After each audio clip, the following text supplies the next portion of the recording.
So these are my morning musings. And in my church, every international day, I have to resurrect my Jamaican accent and use it like when we minister. And then it was recorded, the ministration. So I was watching it back now and I was thinking, this Jamaican accent is so dead. I said, it's so bad. I'll like insert a clip somewhere. No, sir, because that's the way you talk about. You make everything sound like this condition is incurable and I'm going to be like this forever. But then you talk about treatment and doctor promised me now that the treatment are going to get me better, that I will dance again and I will walk again and I will laugh again. And I won't have to fake it because that I've been faking it and I can't do it no more. But I was thinking, this is so bad. But I remember everyone was gassing it like, yeah, Karis, like, you can do it. Your accent is lit. But I was thinking, no, it's not. But then I started thinking, why was that accent permissible to use? Why did everyone think it was good? And yet I didn't think it was good. And then I started to think, because I was companying with a group of people who they're not Jamaican, who they can't do the Jamaican accent. That's not their background. And so anything that I packaged and served to them, it was like, this is good, because they didn't know any better. They didn't necessarily know what an authentic Jamaican accent should sound like. But if I took that accent back home to Jamaica, oh my goodness, I'll get bumped so quickly, because they'll be able to tell, oh, that word, it shouldn't have been said like that. And because I was panicking, I just kept saying because Jamaicans don't say because, they say baka.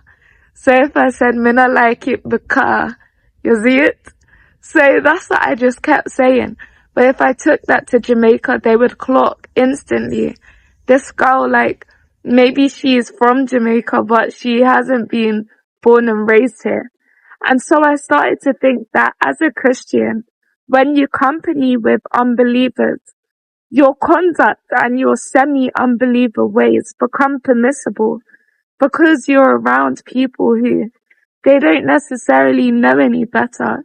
They're unbelievers. Their status is that they're unbelievers.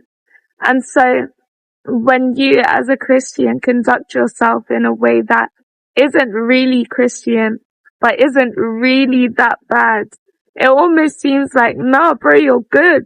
Like, you're good. The way you're acting, it's fine.